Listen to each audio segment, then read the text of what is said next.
Assalamualaikum warahmatullahi wabarakatuh. Baik, perkenalkan nama saya Putu Noval dari kelas E dengan NIM 21650201. Di sini saya akan menjelaskan materi manajemen project. Untuk materi yang pertama itu project quality management. Baik, langsung ke materi yang pertama, yaitu definisi.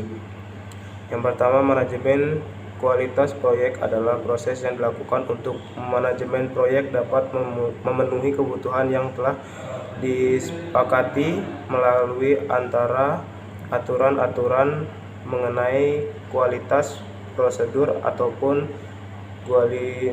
quality-ness. Yang kedua, fokus manajemen kualitas proyek yakini membuat perencanaan secara terukur melalui parameter conformance to regular produk. Lanjut ke yang materi kedua, 3 proses manajemen kualitas. Yang pertama, perencanaan kualitas. Yang kedua, penjelasan kualitas. Yang ketiga, mengendalikan kualitas. Lanjut materi yang berikutnya, output proses perencanaan kualitas. Yang pertama itu rencana manajemen kualitas dapat didokumentasikan secara formal maupun informal, namun harus dapat menjadi tuntunan agar proses maupun produk proyek manajemen menjadi berkualitas. Yang kedua, quality matrix digunakan saat proses penjaminan kualitas QA dan pengendalian kualitas QC. Contoh, reliability, failure, rel, LVDSP. Mungkin lanjut materi yang berikutnya itu output proses perencanaan kualitas. Yang pertama itu quality correlates. Daftar hal yang harus dilakukan dalam rangka memenuhi kualitas proyek. Yang pertama, proses investment loan, quality baseline. Yang ketiga, project management plan. Materi yang berikutnya penjamin kualitas. Yang pertama, proses ini dilakukan dalam rangka menjamin peningkatan yang terus-menerus dari berbagai aspek sehingga menggunakan sumber daya proyek dapat bersifat dan bersefisien mungkin. Yang kedua, proses ini langsung secara interaktif dengan cara membuang semua aktivitas yang tidak memberi nilai tambah.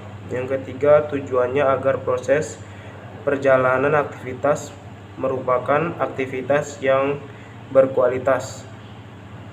Materi yang berikutnya itu regular course. Yang pertama, perubahan yang dilakukan agar terjadi peningkatan secara efektif dan efisien dari aturan, prosedur, dan proses dalam proyek sehingga memberikan keuntungan lebih banyak bagi setiap stakeholders. Yang kedua, recommended corrective action, yaitu merupakan penjabaran lebih detail berdasarkan request regular.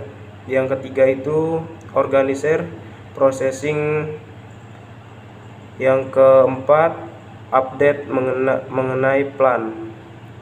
Lanjut untuk materi yang berikutnya itu output utama pengendalian kualitas.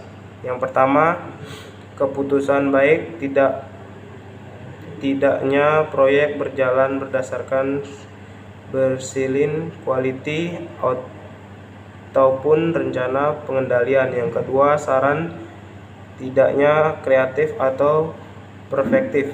Yang ketiga, saran perbaikan aturan, prosedur atau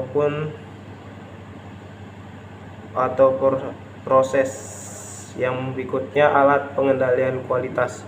Ada banyak alat yang dapat digunakan dalam melakukan pengendalian kualitas, antara lain yang pertama Pareto diagram, Strickle spalling, Six Sigma, diagram kontrol, string atau pengujian, yang terakhir DSB.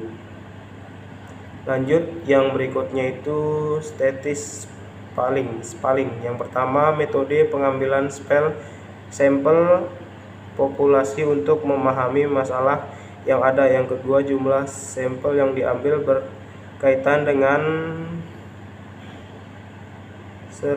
sensitif apa data yang dilingkupkan. Yang ketiga, sampel size atau 25x. Yang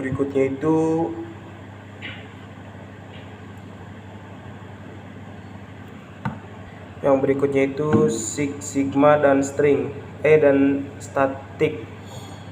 Sigma berarti standar definition dalam metode ini. Yang kedua, standar definisi menyatakan seberapa besar variasi yang ada dalam sebuah distribusi data. Yang ketiga itu standar definisi adalah faktor utama dalam menentukan jumlah unit kegagalan dalam sebuah populasi. Yang berikutnya itu standar definisi. Standar definisi itu ada dua. Yang pertama itu standar definisi kecil, menyatakan data berkumpul di sekitar pusat data dan hanya ada di sekitar paralaks dari data tersebut. Yang kedua itu data berdistribusi normal, adalah data terbentuk locker, yaitu data yang simetris terhadap rata-ratanya. Mungkin sekian penjelasan saya untuk materi yang pertama ini. Akhir kata saya ucapkan Assalamualaikum warahmatullahi wabarakatuh.